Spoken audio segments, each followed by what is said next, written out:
What do you do after you've been a member of a three-time Big Ten football championship team at the University of Michigan? Join me as I now interview David Brandon.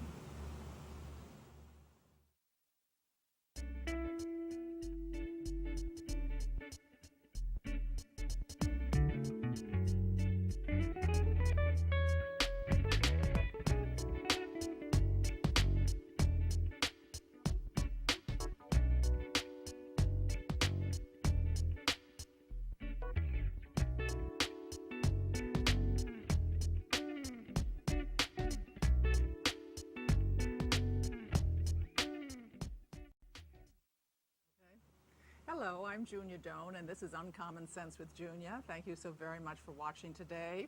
We have a wonderful guest for our time together, and his name is David Brandon. A little something about David. He's a Michigan native, which is nice to hear. He was, and I'm not too much into football, but his bio says he was 3 times part of the football team that went to the Big Ten championship, so that's really impressive. He's done a lot by way of leadership positions in business, on boards such as TJ Maxx, Marshalls, Northwest. Currently, he's chairman and CEO of Domino's. What I liked was in the last year or year and a half, 2 years, or it was 2006 and 2007, he got 3 awards. One was one was Best Chief Executive of the Year, one was Master Entrepreneur of the Year, and the third was CEO Coach of the Year. And I always like to be around leaders because they give me a lot of charge, like upbeat, and I kind of really like that.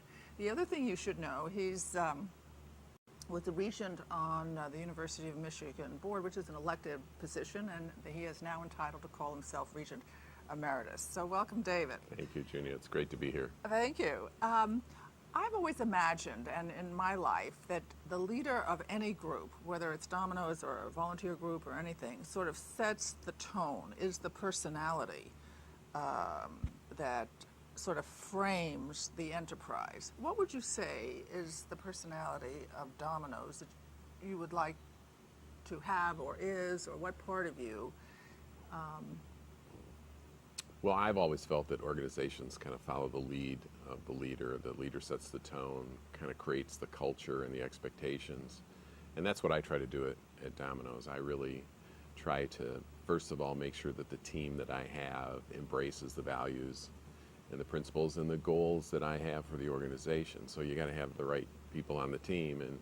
And then once you have that, it gets pretty easy, because if they embrace the opportunities that you see out in the future, those ambitious goals that all great organizations set, then all I try to do is kind of create the guardrails that keep them moving in that direction. And so I do think organizations are a reflection of their leader, and I certainly try to provide that leadership. But exactly how do you do that? Is it in word? Is it in deed? Is it in energy? Certainly it's written and that kind of thing. Yeah, my experience has been it's really leadership by example. Mm-hmm. I actually think it's both your words and your deeds and your actions. There are those moments of choice when most organizations look to their leader to kind of get that rudder that guides them in the direction that they really feel they need to go. And I don't think any leader can do that without being fully engaged in the activity. Some people would describe me as a bit of a workaholic. I don't really like that word because it's negative. I just am all in. I'm passionate about what I do, and I like to be involved in the details and understand what's happening so that I can provide the direction, the energy, the resources, and sometimes just the cheerleading that's required to afford the team the resources and the motivation they need to be successful. I noticed in the materials you sent that your father had I thought a wonderful quote, and that was, find out how people want to be treated and treat them that way. However, I have some friends who are in major corporations, and they say that the newer employees for the text message generation are significantly different, and they're struggling learning trying to learn how to deal with them. For example, this group, they tell me, wants an immediate answer, wants a lot of affirmations, compliments all the time, and expects to be promoted to a senior position within a year. I don't know if that's your experience, but whether it is or not, how would you work with a group like that? Well, I try to avoid stereotypes. I do think there probably are some reasonable conclusions you can draw as generations come and go. I do think we are in a little bit of a mode where we're inheriting a generation of workers that kind of have what I call the I want it all and I want it now mentality. And some of that can be very, very good and healthy if channeled in the right direction. Right. So what I try to do and what we try to do at Domino's is we really try to look at this broad spectrum of candidates out there that are looking for jobs. And we try to find those that have the work ethic, have the principles, have the aspirational goals that we have, and we try to select them from that group. And in our culture, that's, some of the characteristics that you outlined are not going to fit real well. We're a retail business. We have 8,700 stores that we have to get open every day in 60 countries around the world. And when the phone rings, when a customer calls on the phone and it rings, they expect it to be answered. And so we're a retail business, and people have to be at the right place at the right time, and we have to get those stores lit up, and we have to have all the products and ingredients necessary to do what we do and provide the service to our customers. So it's not a job where you can gaze out the window and come and go as you please, or you necessarily are going to get your hand held all the time. It's a job that's constantly moving, constantly evolving. We do 1 million transactions a night, so we're interacting with customers in all languages, in all time zones, in all hemispheres of the world. So I need to recruit people that are consistent with that rate and pace of activity and challenge, and that's who we're looking for. And that's what's going to drive our success, is if we're successful finding those people. How do you screen for ethics when you're dealing with so many different cultures? Well, it's a challenge, but one of the things that we do when we're selecting people is we put them through a number of different steps. Some of them would describe it as exhaustive, but we really have a number of different steps of the interview where we really get a number of our people to get a lot of looks at that candidate. Have them talk a lot about where they've been and what they've done and what they're proud of and what their goals are, and their backgrounds and experiences. We look for patterns of behavior. If someone's coming to us suggesting that we might be their 6th employer in the last 5 years, we're gonna draw some conclusions about that person's stability and their potential for being passionately involved and connected with something that's more long lasting. So we really look at a lot of different factors, and we try to carefully select the people who come to work for us. I learned a long time ago, I've done exhaustive research, and a jackass has never won the Kentucky Derby. And so it doesn't matter what kind of training or what kind of equipment or how wonderful the jockey is. If the fundamental raw talent and capability isn't there, you can't win. And so we really try to recruit the fundamental raw talent that will allow us to be successful. One of the things that I admire about you is your energy level. And talk to me a little bit about how much energy one has to have to be doing the things you do, or to be leading a corporation, let's just put it like that. Well, first of all, if it feels like work, you're going to get fatigued, and you're going to get burned out. You hear all these, stress management, and I'm burned out. And so I believe if you're engaged in something that feels like work, it feels like drudgery, it tends to sap the energy out of a person. I, on the other hand, to a large degree, business is my hobby. At the same time, it's my vocation. And so I serve on these corporate boards, and I get involved in a lot of community and not-for-profit organizations, and I spend a lot of time at my core job at Domino's because I really enjoy it. And we should all aspire to get to the point where we work not because we have to, but because we want to, and we enjoy it. And I'm very fortunate to be in that position. Do you find yourself changing not who you are, but how you conduct yourself when you're in your CEO role versus sort of member of the board role? No. people see through that really quickly if you kind of change hats and change personalities. I think it's phony. You know, I am who I am. I come from where I came from, and I view problems and issues the same way, whether I'm a director of a company or a director of a not-for-profit board, or whether I'm making the right decision at my company. How do you keep yourself fresh when suddenly the work that's fun becomes less fun? Well, believe me, there are a lot of times where I go home and scream into my pillow. I think that's all part of leadership. There are times that are frustrating and disappointing. You know, we all have lived through those times, both in our lives and in our businesses. But again, if you are engaged in something, I just feel blessed to have the opportunities that I've had and that I continue to have. I feel lucky. I'm in a situation where I'm living out many of my dreams as it relates to what I could do with my career and the kind of organizations I could lead and be a part of. So for me, yeah, there are disappointments and frustrating times, but the energy that I have and what really keeps me going is the fact that I just love what I do. How do you know when it's time to go on to the next thing? That's a great question. It's a great question. I worked 20 years at a company before I came to Domino's. I've been at Domino's now for 10 years. And I don't think there's a formula. A lot of it depends on the business model and the impact that you're having. I've always said that if my health is good, if I continue to enjoy what I'm doing, and the people I work for continue to appreciate how I do what I do, to me that's the magic formula. If all those three things are lined up, then I think you keep doing what you're doing. Say them again. If your health is good, my health has to be good. That's important. If I enjoy what I do, if I get up every morning and really look forward to the day, because I'm busy doing the things that I love to do. And third, and as important, if the people I work for, in the case of Domino's, I work for shareholders and I work for a board of directors, if those people continue to appreciate and respect what I do and believe it's important and like the way I am doing my job, if those three things line up, I think you're in a really good spot and you should stay there. I've only had 3 employers in the 34 years that I've been out of school. So I'm not one who job hops around and has a short attention span. I like to get comfortable and connected and passionately committed to an organization and a team. And for me, that's one of the values that I think are important.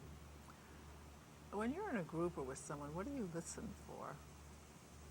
What do I listen for in a group situation? Or with a person in a conversation, a business conversation? Particularly, this is topical because in the times we live right now, it's very, very tough. It's probably the toughest operating environment that I've been in all my years. I've been the CEO for the last almost 21 consecutive years of my life of 2 great organizations. That's a long time to be a CEO. I'm not sure how many guys and gals there are out there that have been CEOs for 21 consecutive years.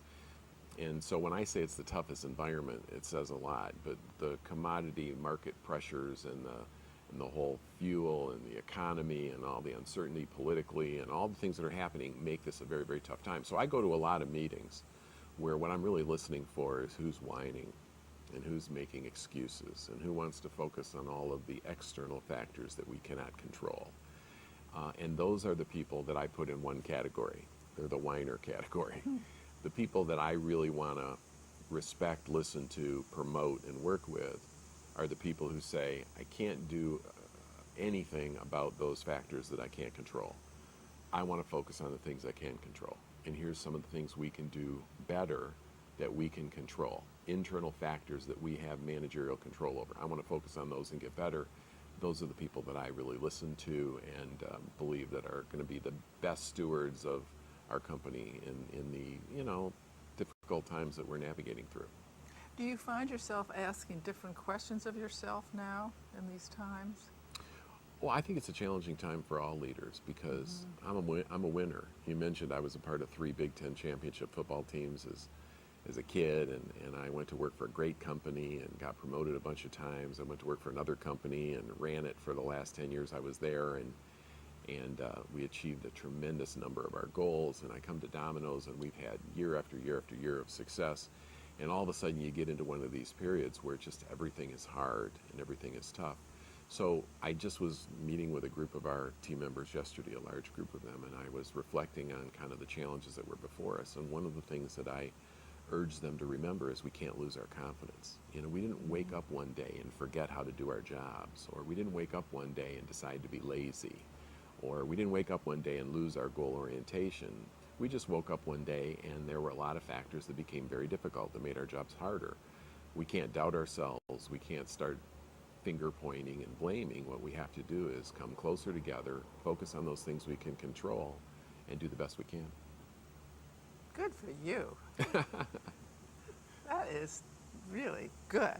Oh, thank you. Ted, my late husband, was when things were in that position, he found them interesting. He found them just problems to solve.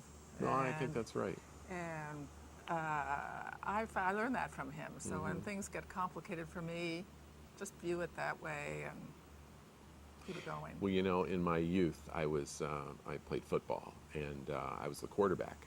And one of the advantages that the quarterback has is that when in the huddle, when you're calling the plays, everyone looks at you. Right. So you get to look in everyone's eyes. Oh.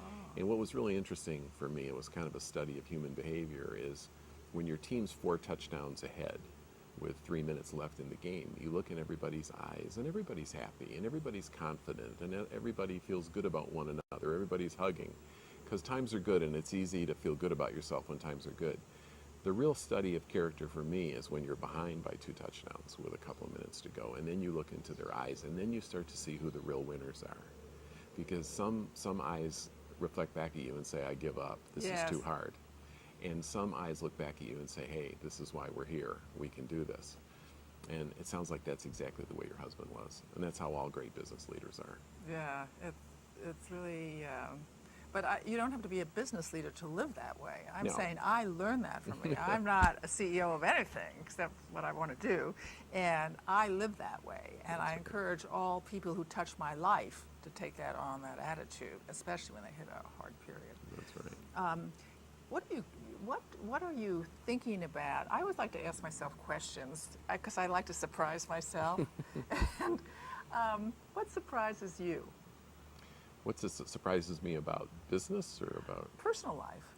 Personal life. What surprises me the most is the capacity that we have to do the things that we enjoy. And, you know, my calendar is just ridiculous. I mean, I'm scheduled hour to hour, day to day. I'm involved in too many things by most people's standards. And so I have friends who look at me and they just say, Dave, you're nuts. Why are you doing this? How do you keep this up? And the reality is that old adage about if you want something done, give it to a busy person. Right. I don't feel stressed. I don't feel overbooked. I feel like I have a very interesting life with an opportunity to do a lot of different things. I can go to a cocktail party and talk about something other than what's going on at Domino's Pizza. Because I know what's going on in a lot of other industries and a lot of other organizations, including my community, and I believe that's important. So, probably the biggest surprise I've had is my ability to continue to expand my reach in terms of things I get involved in and still feel pretty good about the fact that I do them well. Do you carry that over to into your marriage, may I ask? I mean, how do you create a good marriage? Well, it's extremely important, and everybody has their own philosophy, and I will never write a book on this subject, but I'm always asked when I go to college campuses or when I'm interviewed by a lot of people who see the kind of life I lead, and they look at my bio and all the things I'm doing, they always talk about this work-life balance thing. And it's always work-life balance, and that's kind of a big buzzword, particularly with the younger generation. And the best response I can give you is that I don't really look at this as a balancing act, because balancing acts kind of create a dynamic where if one's winning, if one's up, then one's got to be down. And so we're constantly trying to find out who's winning and who's losing. The way I've always approached this is I integrate my family life, my marriage, my business life, my extracurricular activities. I integrate all that in a way that I don't necessarily believe that one has to win and one has to lose. So my lovely wife, Jan, has gone through all the training programs at Domino's Pizza. She's a qualified pizza maker. She travels with me and we do store tours together. She's very engaged in what I do. When I come home at the end of the day, she's asking me very, very intelligent questions about what's going on at the company and what's happening.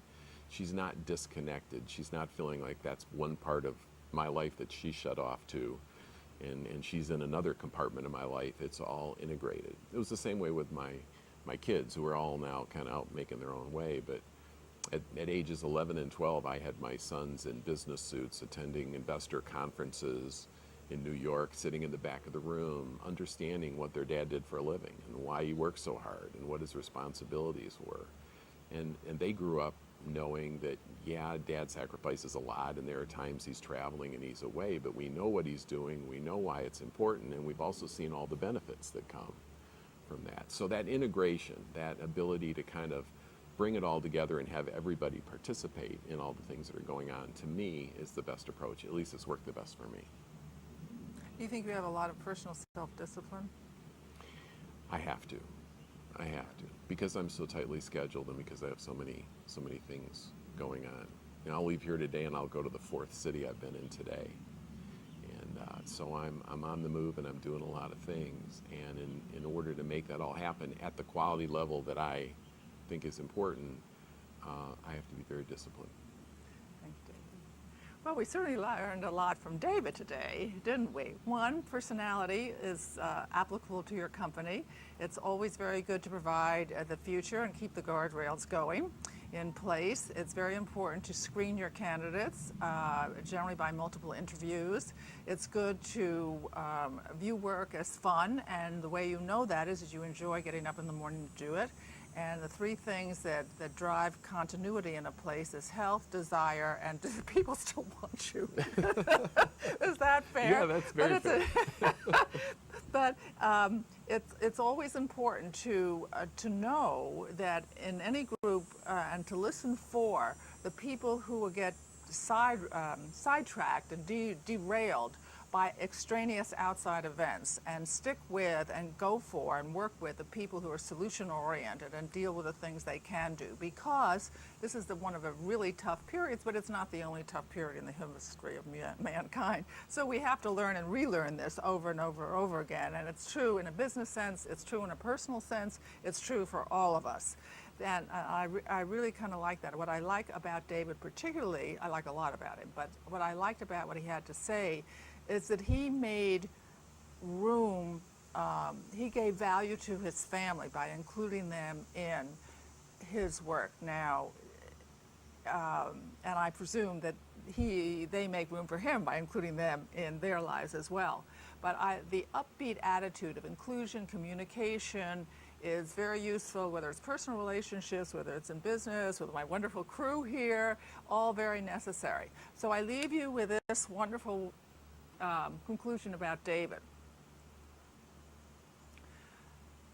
Find in your heart what it is you can do, and do it well, and do it while it's fun, and have the personal discipline to know that you can schedule a lot, you can work yourself really hard, and still enjoy it and be a contributing member. And by doing a lot, your world gets bigger. So I encourage you to have a bigger world. And remember, kindness counts. Please, please practice compassion. Please, please go out and do something kind today for someone you know and someone you don't know, and do it again tomorrow and every day. See you next time, and thank you for tuning in. Thank you, dear David.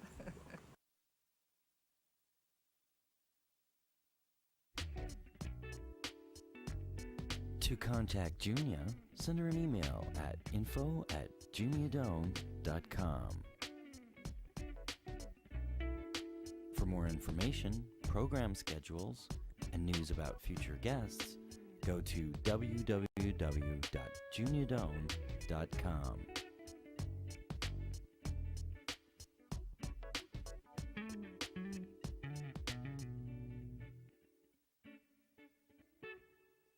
Thanks for joining us. See you next time for Uncommon Sense with Junia Doan.